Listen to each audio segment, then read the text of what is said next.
예배 나오신 모든 성도님들 주님의 이름으로 환영합니다.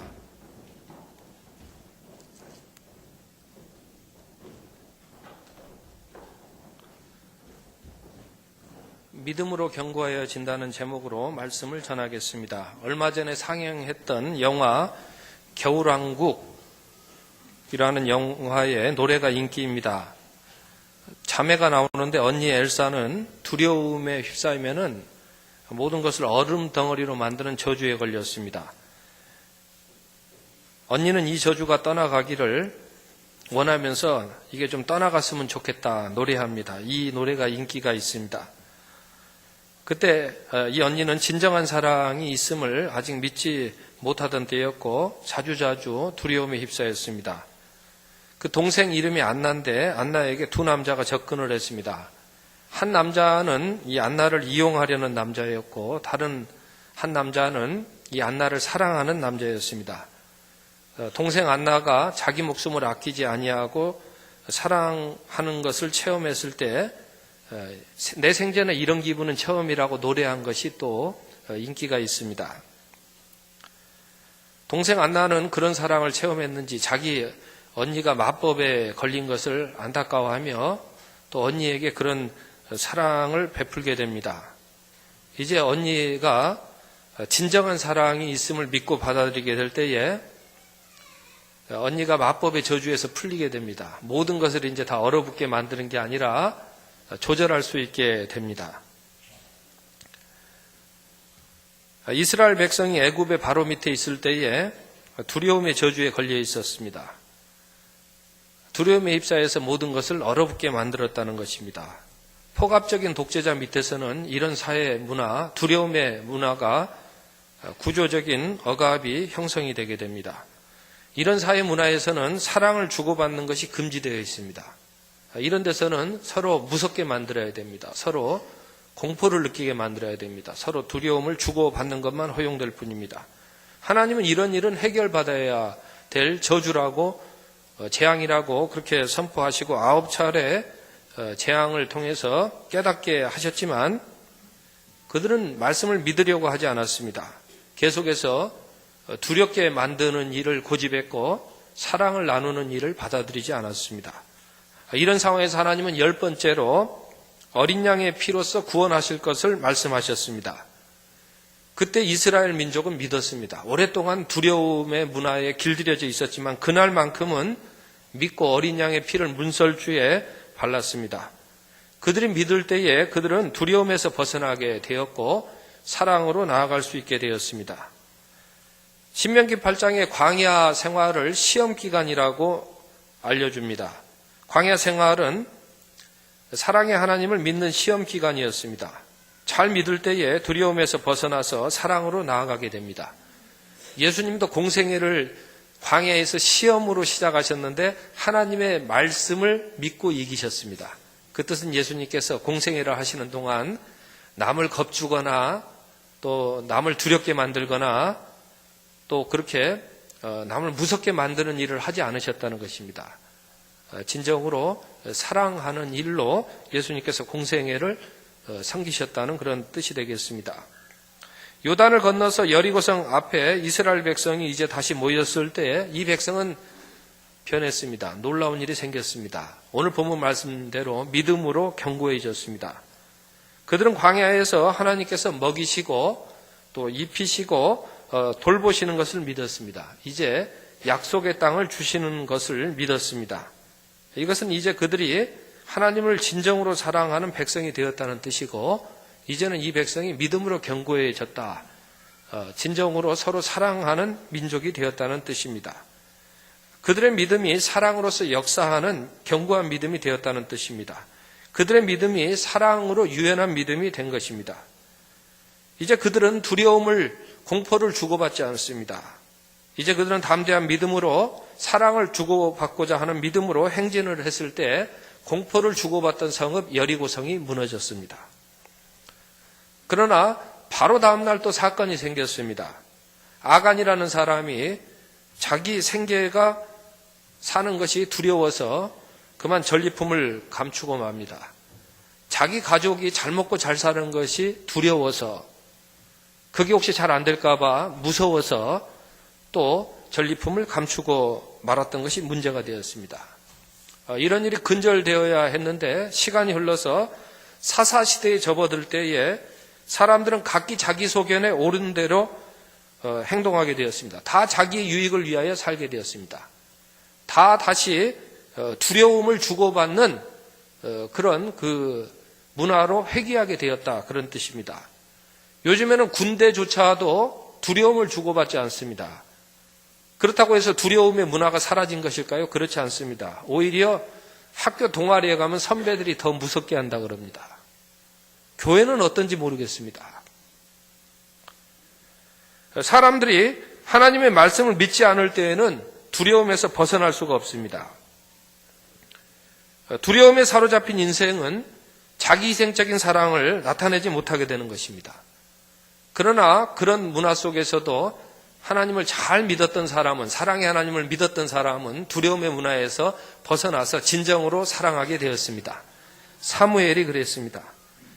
그래서 사무엘은 모든 사람들이 형식적으로 예배드릴 때에도 형식적으로 예배드리지 않고 하나님을 진정으로 사랑하고 예배를 드렸습니다. 다윗은 어땠습니까? 다윗은 처음에는 감각적인 사랑을 했지만은 대속의 사랑을 입을 때에 이제는 진정한 사랑을 하게 되었습니다. 솔로몬은 어떻습니까? 솔로몬은 하나님의 말씀을 들으려고 일천번제를 쌓아서 그렇게 정성으로 하나님의 말씀을 듣고 믿었을 때에 아가서를 쓰게 되었습니다. 아가서 내용은 제가 말씀드리지 않아도 알 만큼 진정한 사랑에 관한 그런 성경의 말씀입니다. 예언자들은 또 어떻습니까? 예언자들은 사람이 서로 두려움을 주고 억압하는 일에 대해서 그렇게 하지 말아라. 하나님은 사랑의 하나님이 아니시냐? 라는 것을 강조를 했던 사람들입니다. 그들은 사랑의 하나님의 말씀을 믿었기 때문에 사랑의 하나님의 말씀을 전했던 것입니다. 하나님이 원하시는 것은 공의를 행하고 사랑하라는 것이죠. 인자한 사랑을 사랑하며 하나님과 겸손히 동행하는 것이 아니냐라는 미가 선지자의 음성, 또 호세아 선지자의 음성을 우리가 말씀에서 듣고 확인할 수 있습니다. 이것은 그들이 두려움에서 벗어났다는 것이고 믿음으로 견고해졌다는 증거인 것입니다. 사랑하는 성도 여러분, 우리가 사랑의 하나님을 믿을 때에, 예수님 안에서 사랑을 베푸신 하나님을 믿을 때에 우리의 믿음은 견고해지는 것입니다. 그들은 믿음으로 두려움에서 벗어나 사랑으로 나아가게 되었습니다. 오늘 본문 19절과 20절에는 사라가 간접 언급되고 있습니다. 사라는 예전에 여종 하갈이 임신했을 때 그녀를 학대했습니다. 겁을 줬다는 것입니다. 무섭게 했다는 것입니다.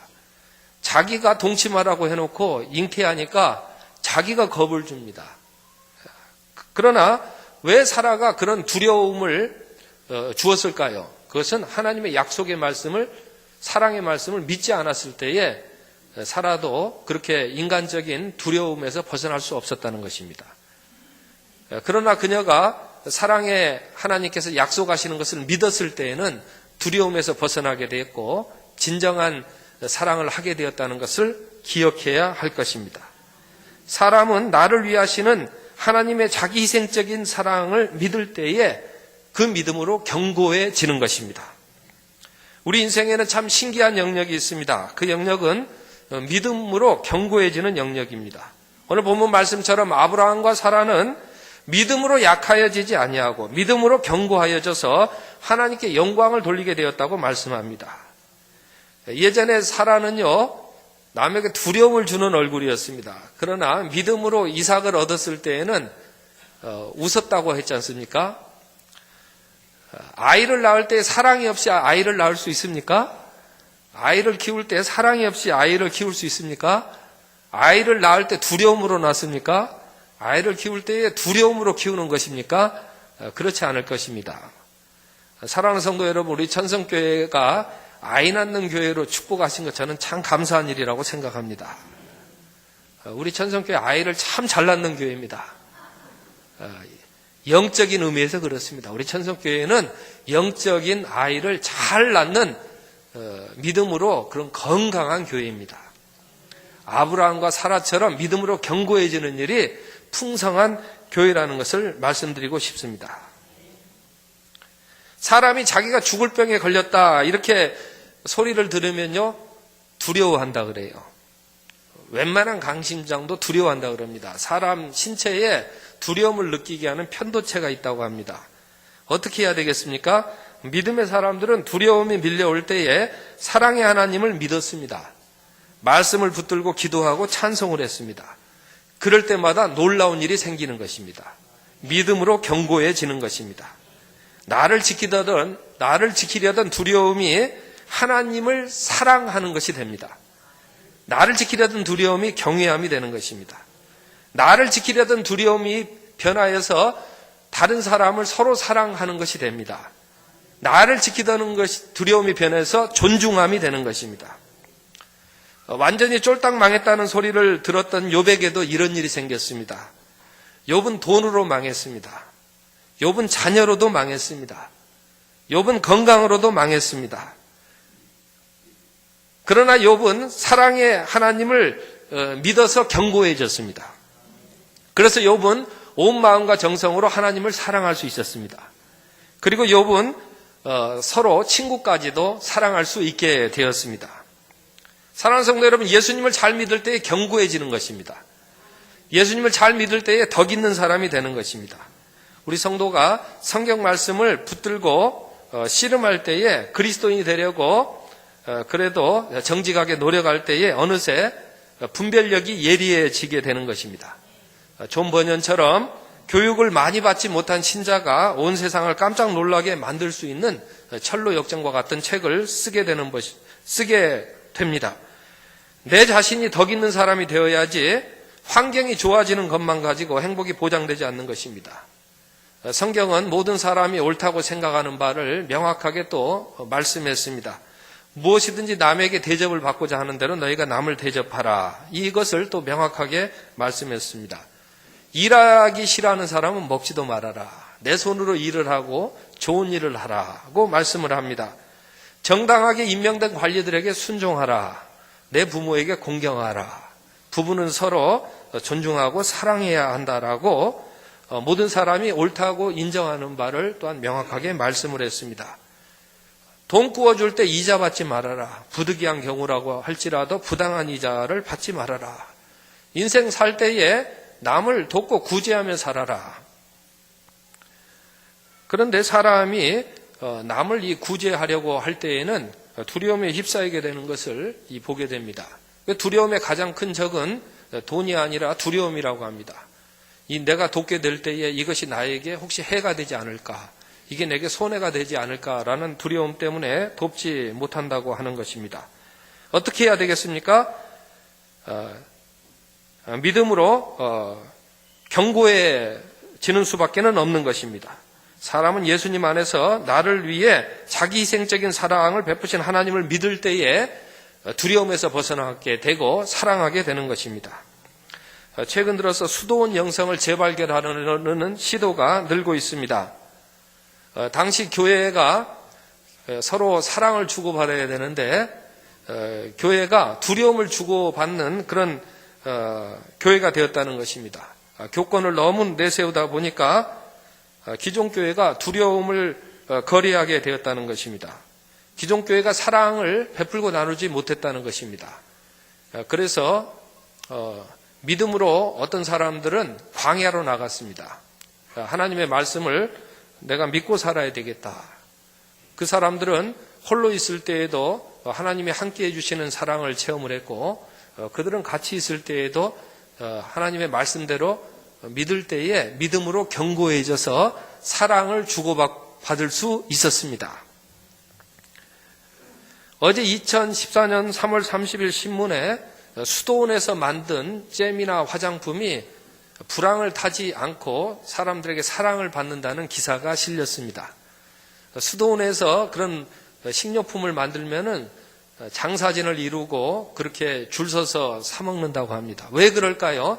사심이 없이 만든 제품이라는 것이 인정받았기 때문입니다. 사랑을 주고받는다는 것이죠. 그런데 이 수도원 운동이 기존 교회 내에 또 좋은 영향을 끼쳤습니다. 그래서 교회 내에서도 우리가 두려움을 주고받고 살 것이 아니다. 우리가 사랑을 주고받고 살아야 된다는 그런 운동들이 일어나게 되었습니다. 아마 성경의 그 이친 구석 중에 하나가 레위인과 같은 사람, 또 라실인과 같은 사람이 그런 역할을 했을 것이라고 저는 생각을 하는데, 나실인과 이 레위인들은 믿음으로 견고해진, 믿음으로 갱신된 성도들의 그런 모습이라고 할 것입니다. 이런 믿음으로 견고해진 성도들이 우리 천성교회에서도 많이 출현하게 하시는 것이라고 저는 그렇게 믿습니다. 지난주에 저는 이세종의 생애와 영성사상에 관한 연구라는 글을 선물로 받아서 읽었습니다. 이세종이라는 분은 1877년부터 1942년까지 사셨던 분인데, 전남 하순의 작은 산골 마을에 살았던 농부 출신이었습니다. 이름도 없는 장로교회, 개신교회에 평신도했습니다.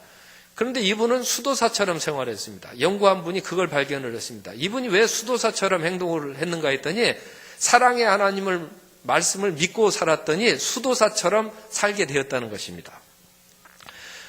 사랑하는 성도 여러분, 성경 말씀을 믿고 읽을 때에 우리는 그 말씀대로 살게 되는 것입니다. 이세종은 40세에 예수님을 믿었습니다.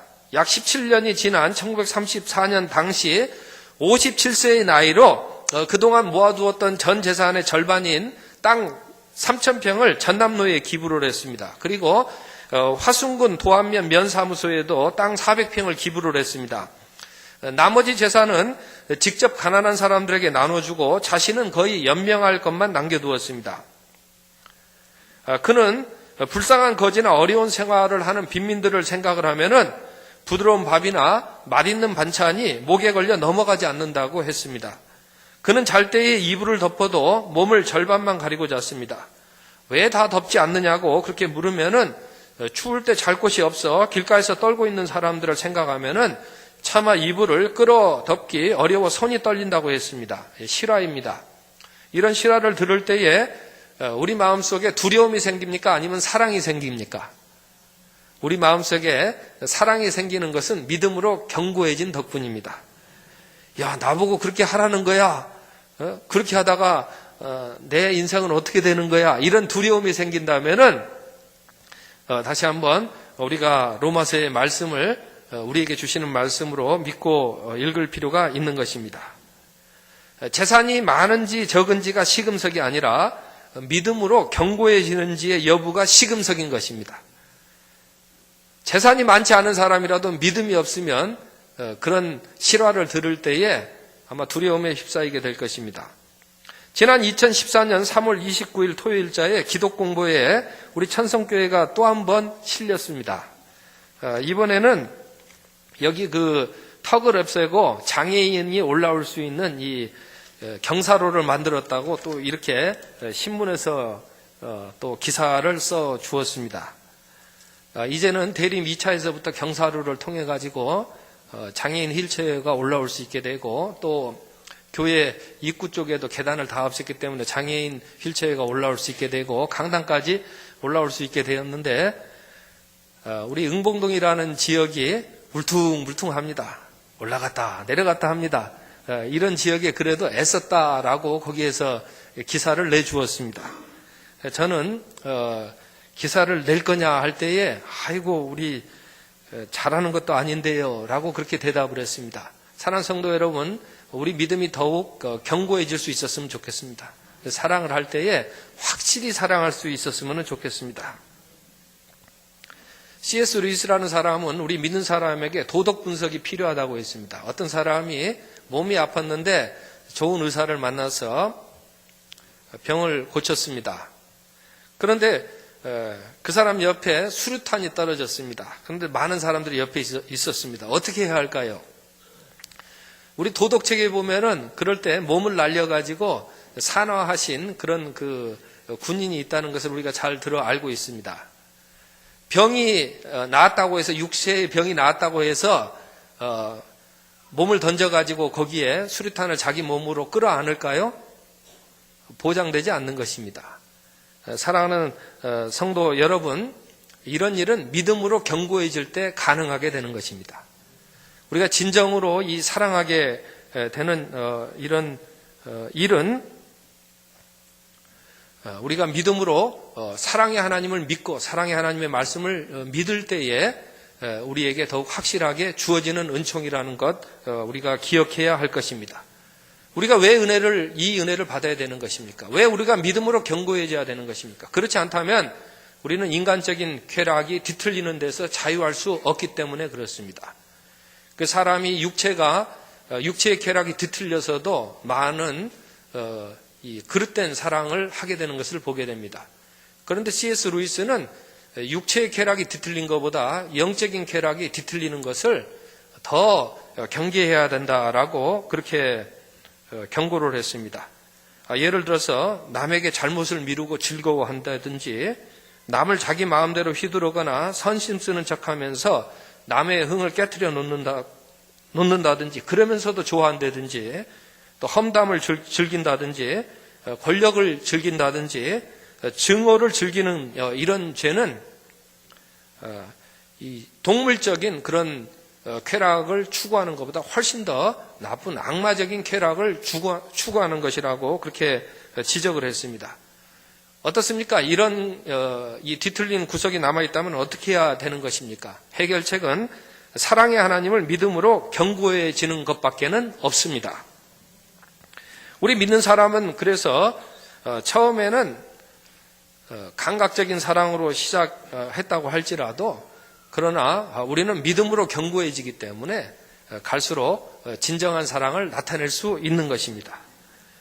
그래서 저는 차가 시동을 걸 때에는 배러리로 시동을 걸지만 차가 달리게 될 때에는 엔진 가동하는 힘으로 달리게 되는 것을 들어서 다윗처럼 감각적 사랑으로 시작했을지언정 우리가 믿음으로 견고해질 때에는 진정한 사랑을 끝까지 할 수 있다는 것도 말씀드리고 싶은 것입니다. 오늘 우리가 진정한 사랑이 있는지를 또한 점검해야 되겠습니다. 어떤 사람이 잘못을 했습니다. 그런데 이 사람은 아직 두려움의 그런 패러다임에서 벗어나지 못한 사람이었습니다. 이 사람의 관심은 오직 내가 벌을 받을까, 벌을 받지 않을까, 이 두려움에 초점이 맞추어져 있었습니다. 그러나 중요한 것은 내가 내 자신이 진정으로 잘 되기를 바라고 사랑하는 것이 계속되고 있는가를 우리가 생각해야 되겠습니다. 그래서 우리는 두려움에만 멈춰 있을 것이 아니라 내가 진정으로 잘 되기를 사랑하는 것을 우리가 점검해야 되겠습니다. 우리가 진정으로 잘 되어야 되겠습니다.